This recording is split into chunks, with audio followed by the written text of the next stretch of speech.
Ahora vayamos al capítulo 16, versos 23 y 24, en donde Jesús hace énfasis en el mismo asunto. En aquel día no me preguntaréis nada.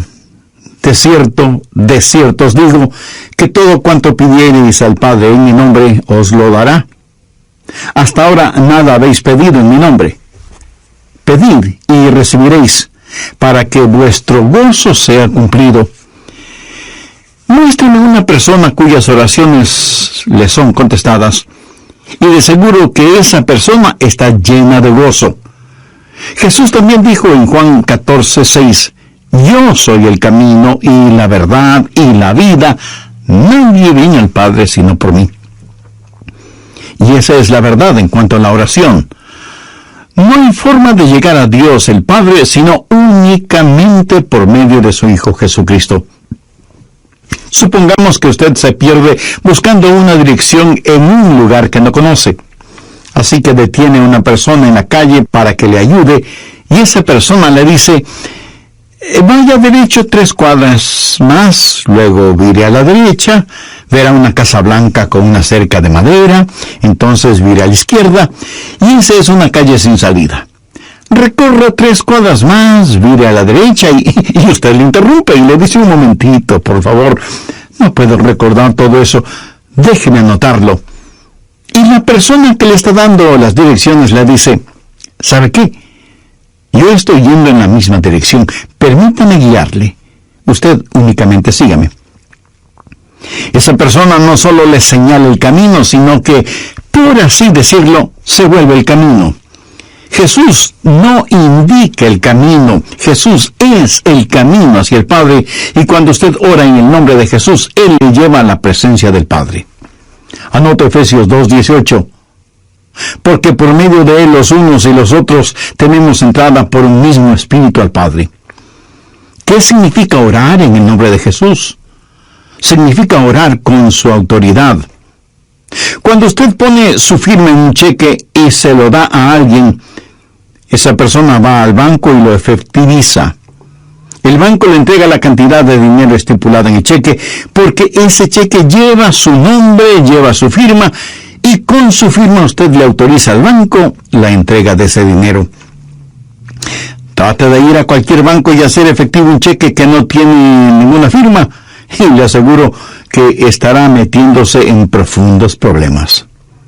Cuando pedimos en el nombre de Jesús, no estamos simplemente rociando con algún polvito mágico oraciones al decir en el nombre de Jesús, abracadabra, que lo que he pedido se haga. No es así de ninguna manera. Orar en el nombre de Jesús significa, primero, obedecer su mandato. Segundo, hacer algo aprobado por Él. Tercero, saber que eso le dará honor y gloria a Él. Y cuarto, saber que el Padre será glorificado por lo que hacemos en el nombre de Jesús. Si usted ora sin usar el nombre de Jesús legítimamente, no tiene ninguna razón para esperar que su oración sea contestada. Ahora, obviamente, el orar en el nombre de Jesús significa que usted debe ser salvo, que debe ser su discípulo y que debe estar en comunión con Él para conocer su voluntad. No solo ora en el nombre de Jesús, sino que también ora en el Espíritu. Veamos Efesios 6:18. Orando en todo tiempo, con toda oración y súplica en el Espíritu, y velando en ello con toda perseverancia y súplica por todos los santos. Así como se debe orar en el nombre de Jesús, hay que orar en el Espíritu. Casi al final del Antiguo Testamento hay un versículo muy interesante. Busque Zacarías 12:10. Dios habla de lo que hará en los últimos días, cuando los judíos como nación vengan a Jesús. Y derramaré sobre la casa de David y sobre los moradores de Jerusalén espíritu de gracia y oración, y mirarán a mí, a quien traspasaron, y llorarán como se llora por hijo unigénito, afligiéndose por él como quien se aflige por el primogénito. Hay muchas cosas maravillosas en este versículo, pero lo que más me bendice es que Dios dice que hay un Espíritu, el Espíritu Santo, que es el Espíritu de gracia y de oración. ¿Tiene usted dificultades al orar? ¿Sabe por qué? Porque no está lleno del Espíritu. Porque cuando lo esté, la alabanza y la oración fluirán de su Espíritu.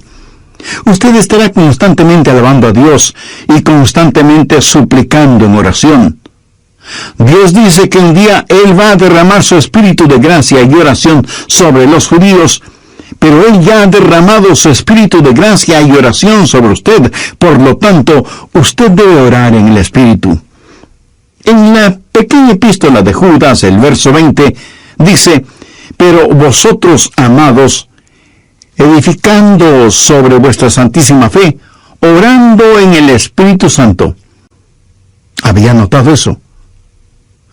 ¿Cómo se desafía usted mismo? Orando en el Espíritu Santo. ¿Por qué es tan importante orar en el Espíritu? Bien, sabemos que cuando oramos en el nombre de Jesús, oramos con autoridad. Pero cuando oramos en el Espíritu, oramos con fortaleza para que Él nos ayude. Déjeme, le muestro algo en Romanos 8:26.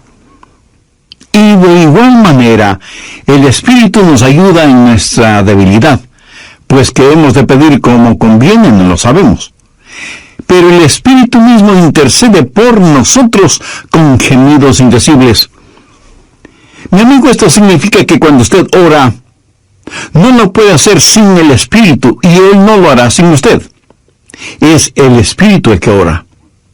Y Él hace por usted lo que usted no puede hacer por usted mismo.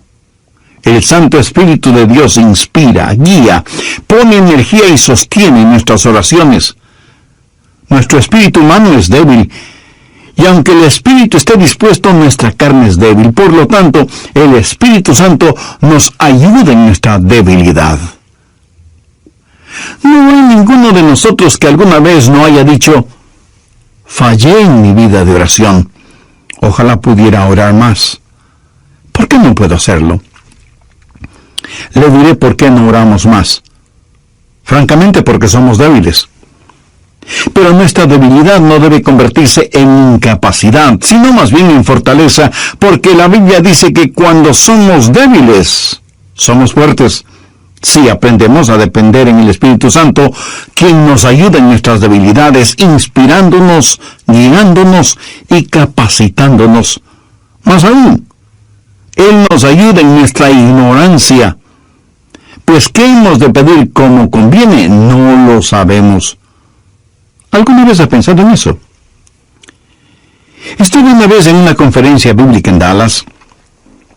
Al finalizar la conferencia, 2 jóvenes estudiantes se me acercaron y uno de ellos me preguntó: Pastor, ¿usted ora? Le respondí que sí. Entonces me dio una pequeña tarjeta diciéndome: aquí están nuestros nombres. Somos estudiantes en el seminario, por favor, ore por nosotros. Yo les agradecí y puse esa tarjetita en mi Biblia. He orado por esos estudiantes, pero no creo que lo haya hecho en forma regular. No porque ellos no me importen, pero una asignación de oración es más que 2 nombres en una tarjeta. Si tuviera que orar por todos quienes me piden que ore por ellos, las 24 horas del día serían suficientes, se lo aseguro. Esa es la verdad. Si usted trata de orar por todos y por todo, su oración, en vez de ser un caudaloso río, se convertirá en un estancado pantano. La oración, para que sea poderosa, tiene que ser canalizada. Cuando alguien me dice que está orando por mí, me siento increíblemente bendecido. Y hay hermanos que me dicen que oran por mí diariamente, y doy gracias a Dios que muchos oran por mí. Pero me entristece la realidad de que hay millones de seres humanos por los cuales nadie ora. Ahora escúcheme. Yo no deseo estar en la lista de oración de alguien, a menos que el Espíritu Santo haya puesto primero mi nombre en el corazón de la persona que dice que ora por mí. Y cuando usted está orando por otras personas en forma individual, muchas veces no sabrá cómo orar por ellos. Por ejemplo, su tía Rosita está enferma, y usted ora: Señor, restaura la salud de tía Rosita. ¿Cómo sabe que Dios no está preparando a tía Rosita para llevársela al cielo? Y usted ora para que tía Rosita todavía se quede en la tierra, mientras que, de acuerdo a Juan 17:24, Jesús ora y dice: Padre, aquellos que me has dado, quiero que estén donde yo estoy. ¿Dónde está Jesús? En el cielo. ¿Dónde está la tía Rosita? Todavía en la tierra. En las reuniones de oración, más se ora para que la gente sea sanada que lo que se ora para que la gente sea salvada. Parece que estamos más interesados en mantener a los salvos fuera del cielo que a los perdidos fuera del infierno. No sabemos orar como debemos orar. Cuando Saulo perseguía a los seguidores de Cristo, antes de que fuera el apóstol Pablo, me pregunto qué oraba la iglesia en relación con Saulo. Si yo hubiera vivido en esa época, seguro que hubiera orado: Señor, mira cómo este Saulo nos persigue. Elimínalo, evapóralo, Señor, haz algo con él. Y ciertamente, Dios hizo algo con él, pero no precisamente como se lo pedimos. Dios lo transformó en el poderoso apóstol Pablo. A veces no sabemos ni lo que pedimos. Por eso el Espíritu Santo, que intercede por nosotros, dice: Señor, esto es lo que Adrián está pidiendo, pero esto es lo que en realidad necesita. El Santo Espíritu de Dios nos ayuda en nuestras debilidades cuando nosotros no sabemos cómo orar, por qué orar, o cuando no tenemos la fortaleza.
Ni la energía ni el deseo de orar, e intercede con nosotros, como la Biblia lo dice en Romanos 6:26, pero el Espíritu mismo intercede por nosotros con gemidos indecibles.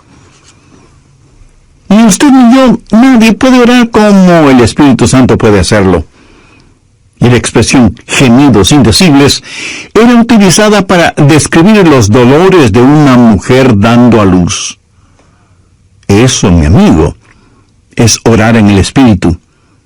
Intercede por nosotros con gemidos indecibles, porque muchas veces nosotros no sabemos qué pedir. Algunos años atrás, yo viví la experiencia de un profundo dolor emocional y espiritual a tal grado que no podía ni siquiera articular una sencilla oración. Lo único que podía hacer era quejarme. Pero el Santo Espíritu de Dios escuchó mi oración, y Él llevó mi dolor, mi súplica, hasta el trono de la gracia y la misericordia de Dios. Entonces usted ora primero en el nombre de Jesús, segundo en el Espíritu Santo.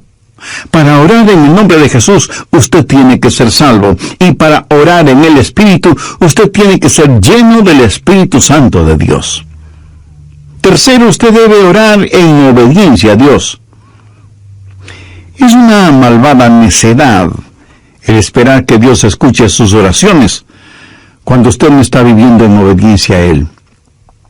Lo triste es que hay personas que tienen la idea de que Dios les bendecirá, aún en su desobediencia. Razone esto un instante. Si usted está viviendo una vida de desobediencia, y aún así Dios contesta sus oraciones, ¿qué es lo que Dios está haciendo? Está animando y recompensando su pecado. Pero escúcheme, Dios le ama demasiado como para hacer eso. Veamos el Salmo 66. Quiero mostrarle algo. Salmo 66, verso 18. Este es un versículo que debería estar subrayado en su Biblia. Si en mi corazón hubiese yo mirado la iniquidad, el Señor no me habría escuchado. Ahí lo tiene, en blanco y negro y bien impreso. Y usted no tiene que ser un científico aeroespacial para entender eso, ¿verdad? Muchos hablan de las grandes promesas en la oración. Bien, esta es una promesa.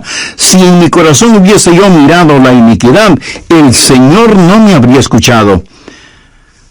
Ahora, note que no dice, si hubiera pecado, Dios no me escucharía. Dios no le escuchará a usted. Dios no me escuchará a mí. Dios no escuchará a nadie que tenga iniquidad en su corazón. Iniquidad significa el hacer trato con el pecado, sentirse en paz haciendo el pecado. Y si yo tengo cualquier iniquidad en mi corazón, Dios no me escuchará. Ora usted a Dios. Si tiene algún pecado en su corazón, ¿cómo puede esperar que Dios le escuche? Para que Dios le escuche, usted tiene que arrepentirse de sus pecados y tener a Jesús como su Salvador y Señor. De vez en cuando alguien me dice, pastor, Dios me ha dado la habilidad de decir hermosas oraciones. Y si Dios mismo me ha dado esa habilidad, quiero decir que Él está impresionado con mis oraciones. Mi amigo, hay una buena palabra griega para describir lo que usted está diciendo. Tontería. Escúcheme, Dios no se impresiona con sus oraciones, pero sí se impresiona con su necedad. Veamos lo que dice Isaías 1:13. No me traigáis más vana ofrenda. ¿Sabe usted lo que es una vana ofrenda? Es solo una oración vacía. No me traigáis más vana ofrenda. El incienso me es abominación. Aquí ellos estaban en el templo quemando incienso, ofreciendo incienso en el altar. No me traigáis más vana ofrenda. El incienso me es abominación. Luna nueva, el día de reposo, el convocar asambleas, no lo puedo sufrir. Son iniquidades vuestras fiestas solemnes. ¿Qué es lo que Dios está diciendo aquí? Que todo lo que ellos hacían como parte de su religión, Él lo detestaba. Y en Isaías 1, los versos del 15 al 17, leemos: Cuando extendáis vuestras manos, yo esconderé de vosotros mis ojos. Asimismo, cuando multipliquéis la oración, yo no oiré. Llenan están de sangre vuestras manos, lavaos y limpiaos, quitad la iniquidad de vuestras obras de delante de mis ojos, dejad de hacer lo malo, aprended a hacer el bien, buscad el juicio, restituid al agraviado, haced justicia al huérfano, amparad a la viuda. Veamos ahora Isaías 59:1. He aquí que no se ha cortado la mano de Jehová para salvar, ni se ha agravado su oído para oír. Dios no se ha vuelto manco ni sordo, pero vuestras iniquidades han hecho división entre vosotros y vuestro Dios, y vuestros pecados han hecho ocultar de vosotros su rostro para no oír. ¿Ha leído alguna vez algo del libro de Esdras? Vayamos al capítulo 9, verso 6.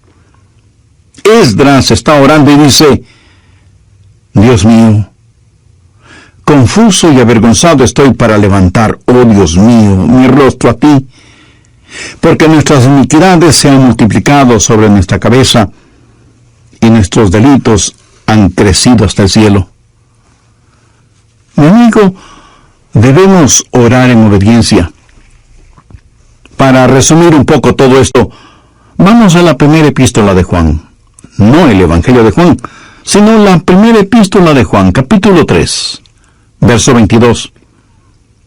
Y cualquier cosa que pidiéramos, la recibiremos de Él, porque guardamos sus mandamientos y hacemos las cosas que son agradables delante de Él. Los rebeldes jamás verán sus oraciones contestadas. Déjeme retroceder un poco las páginas de la historia.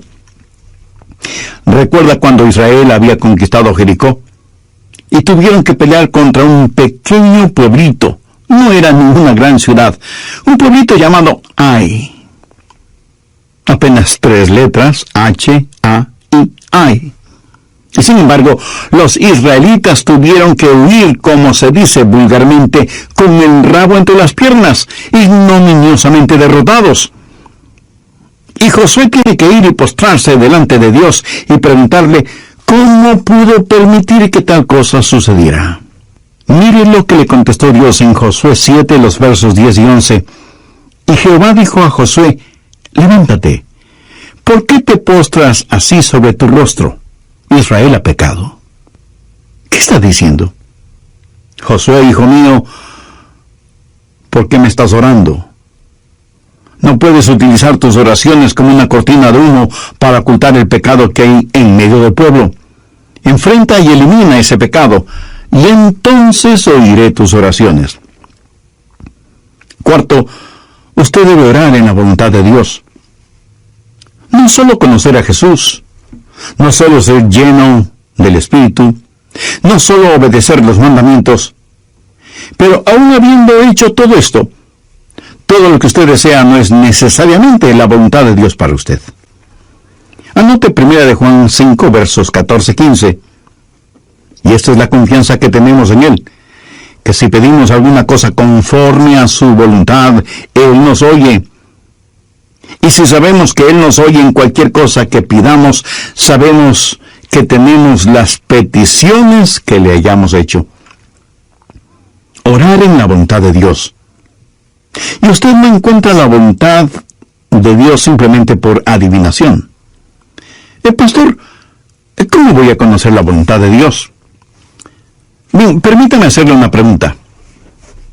¿Quiere en realidad saberlo? Y usted me responde, bueno, no sé si quiera saberlo o no. Entonces le haré otra pregunta. ¿Quiere hacer la voluntad de Dios? Y usted me responde, sí, claro que sí. ¿La quiere hacer realmente? Quiero decir, si Dios le dijera este mismo momento, hay algo que deseo que hagas, ¿lo haría? ¿Sabe usted cuál sería la primera pregunta debido a nuestra naturaleza humana? ¿Qué es, Señor? Esa no debería ser la primera pregunta o la primera respuesta. Usted no puede contestar una pregunta con otra pregunta. Usted debe contestar esa pregunta con una afirmación. Adrián, hay algo que quiero que hagas. ¿Lo harás? Yo debo contestar, sí, Señor, lo haré. ¿Qué es lo que quieres que haga? Mira, la manera de conocer la voluntad de Dios no es sabiendo lo que es, sino comprometiéndose a hacerla aún antes de saber lo que es. Eso es confianza. Sencillamente diga, Señor, estoy listo, y haré lo que quiera que tú quieras que haga. Y aunque esa frase pueda trabar nuestra lengua, destraba nuestra capacidad de obediencia. Debo admitir que muchos tienen temor de la voluntad de Dios. De alguna manera se les ha metido la idea en la cabeza de que si se prestan para servicio bajo la voluntad de Dios, van a terminar como misioneros en el país de Salsipuedes, viviendo en una choza con piso de tierra y comiendo carne de serpiente o quién sabe qué otros exóticos alimentos. ¿Sabe qué? Pudiera ser que así suceda. La forma de conocer la voluntad de Dios es aceptando la voluntad de Dios antes de conocer cuál es la voluntad de Dios. Y aunque suena complicado lingüísticamente, espiritualmente no lo es.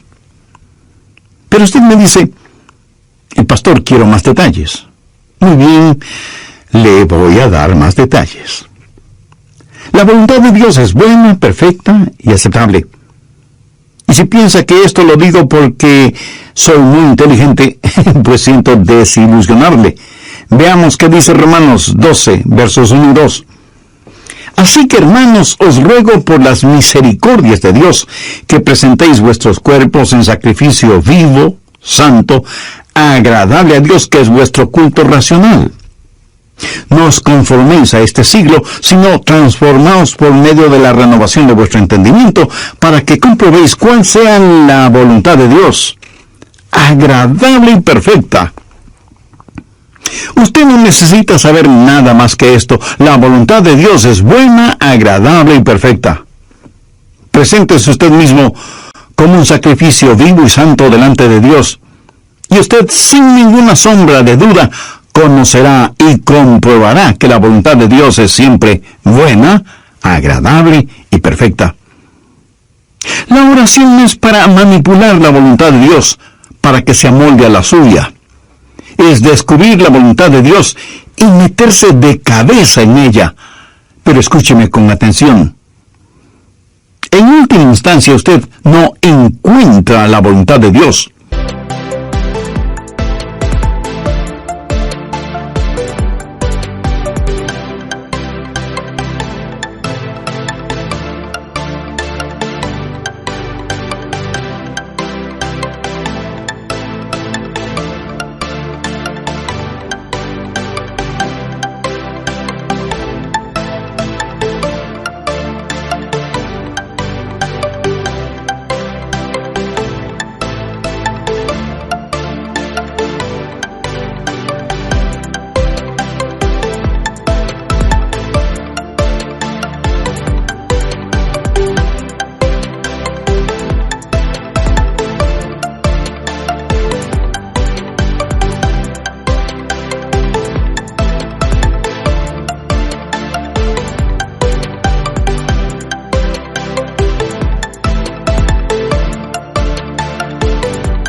La voluntad de Dios lo encuentra usted. Cuando su corazón está bien con Dios, usted presenta su cuerpo como un sacrificio vivo y rehúsa el ser amoldado por el sistema y los valores del mundo, para más bien ser transformado, renovado en su mente y empezar a pensar los pensamientos de Cristo y, por lo tanto, tener la capacidad de orar en la voluntad de Dios. Quinto, orar en comunión con los creyentes. Por favor, busque el Evangelio de Marcos, capítulo 11, los versos 25 y 26. Y cuando estéis orando, perdonad si tenéis algo contra alguno, para que también vuestro Padre que está en los cielos os perdone a vosotros vuestras ofensas. Porque si vosotros no perdonáis, tampoco vuestro Padre que está en los cielos os perdonará vuestras ofensas. Mi amigo, no se olvide que un pecado no perdonado es la más formidable barrera contra la oración. Tantas personas se preguntan por qué sus oraciones no son contestadas cuando están guardando tremendos resentimientos en su corazón. Le pregunto, ¿ese resentimiento, ese enojo, vale la pena tenerlo? Lo que es peor, ¿vale la pena ir acumulándolo, guardándolo, hasta que por fin estalla, hiriendo no solo a quienes motivaron ese enojo, sino a usted mismo? La satisfacción carnal de guardar un resentimiento contra alguien no vale de ninguna manera la pena, porque impide que nuestras oraciones sean contestadas. Escuché de una pequeña niña que una noche, por haberse portado mal, su mamá le mandó temprano a la cama. Pero antes de acostarse, la niña debía orar. Ella así lo hizo. Oró por su hermana y su hermano, oró por su papá y su abuelita, oró por sus amigas en la escuela, oró por su profesora, oró por su perro y por su gato, y finalizó con un alegre amén. Luego, mirando a su madre, le dijo: como habrás notado, mamá, tú no estuviste en mi oración. Me imagino que esa oración no habrá salido de ese cuarto, menos habrá llegado al cielo. Pero hay una profunda lección en esto. Sería una temeraria necedad si alguien, teniendo un espíritu no perdonador, pretende que sus oraciones sean contestadas. Viven como perros y gatos, son como palo y piedra, y aún así se preguntan por qué sus oraciones no son contestadas. Sexto, usted debe orar en fe. En Mateo 21:22 leemos: y todo lo que pidiereis en oración, creyendo, lo recibiréis. Por favor, subraye en su Biblia la palabra creyendo. Ore creyendo, y todo vendrá. Ore dudando, y nada tendrá. ¿Alguna vez ha dicho: Dios, yo creo, cuando en realidad no creía? Muchos piensan que el decir que creen les será contado como si en verdad creyeran. Estaban mintiendo, ellos lo sabían, y Dios también lo sabía. ¿Alguna vez ha orado sabiendo que Dios escuchaba sus oraciones y recibió una respuesta de Dios? Verá, la fe es también un regalo de Dios. La fe no es algo que usted guarda en su bolsillo o en su cartera para gastarla en cualquier cosa que se le antoje. Usted no puede tener fe para nada fuera de la voluntad de Dios, porque Dios no da fe para nada que esté fuera de su voluntad. Y usted no puede tener ninguna fe a menos que Dios se la dé. Y no faltará quien pregunte: ¿por qué no tengo más fe? Si usted pone en práctica lo que he compartido en este estudio bíblico, le puedo asegurar que descubrirá que la fe está ahí. Cuando usted ora en el nombre de Jesús, cuando usted ora en el Espíritu Santo, cuando usted ora en obediencia y en comunión, cuando ora en la voluntad de Dios, la fe está ahí. Pero si estos elementos espirituales no están ahí, tampoco estará la fe. Ustedes, esposos, han tenido alguna vez un argumento, y si me dice que no, con toda mi cariñosa cortesía le diré que son mentirosos.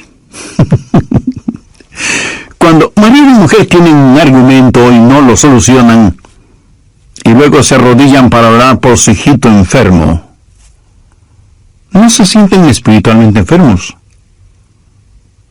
¿No sienten que están actuando hipócritamente?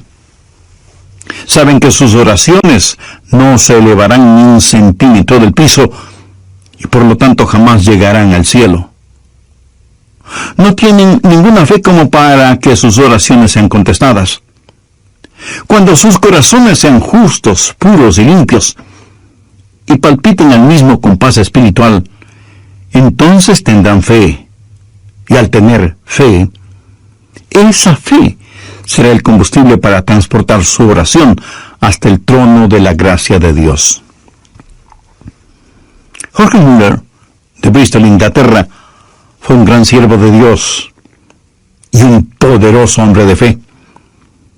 Él tenía un diario personal en el cual anotaba todas las instancias de oraciones contestadas y llegó a registrar 25,000 oraciones contestadas, algunas de ellas increíblemente milagrosas, imposibles de explicarlas, aparte de la intervención de Dios.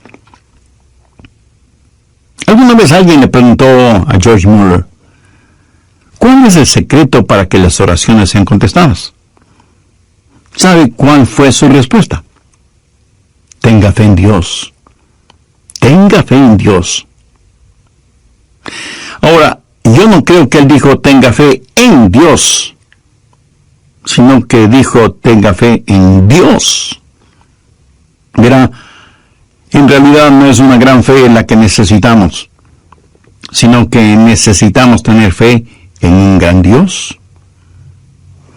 Fe no es solo un sentimiento positivo, ni el que usted se vuelva frenético o fanático, sino tener la absoluta confianza de que Dios hará lo que usted le ha pedido, si ese pedido está encuadrado dentro de los parámetros de la voluntad de Dios.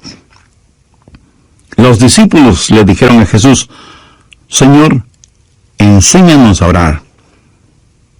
Y ese debe ser nuestro pedido también, para que Dios nos ayude a ser hombres y mujeres de oración. Hay algo en nosotros que se resiste a orar. Preferimos ocuparnos en cualquier otra cosa en vez de orar. Y eso se debe a nuestra naturaleza carnal y pecaminosa. Por eso necesitamos la ayuda de Dios para que amemos de tal manera a Jesús y seamos llenos de su Espíritu Santo para que la oración fluya de nosotros en forma constante y que oremos siempre en el nombre del Señor Jesucristo. ¿Han notado con qué facilidad podemos pasar horas haciendo deportes o realizando nuestros pasatiempos favoritos o simplemente mirando programas en la televisión? Pero ¿qué trabajo nos cuesta invertir unos minutos en la oración? La oración eficaz, mi estimado amigo, debe ser un acto intencional de nuestra voluntad. No debemos acercarnos al trono de la gracia en forma casual, sino en forma totalmente intencional. Seguramente entre quienes me escuchan habrá quienes, a pesar de ser religiosos, este asunto de la oración es muy secundario en sus vidas. Ahora, si usted aún no es salvo, mayor razón para que ore a Dios. Lo puede hacer este mismo momento diciendo con sus propias palabras algo como la siguiente oración: Dios eterno, reconozco que soy una persona que no me ha acercado a ti en oración, sino en raras ocasiones. Reconozco también que soy pecador, que estoy perdido y que necesito ser salvo para tener la seguridad de ir al cielo cuando me llames a tu presencia. Señor Jesús, creo que eres el Hijo de Dios y que entregaste tu vida y derramaste tu sangre en la cruz para, por medio de tu sacrificio, pagar la deuda de mis pecados, perdonarme, limpiarme y salvarme. No sé si mi fe es grande o pequeña, pero con la fe que tengo este momento te invito a que vengas a mi corazón.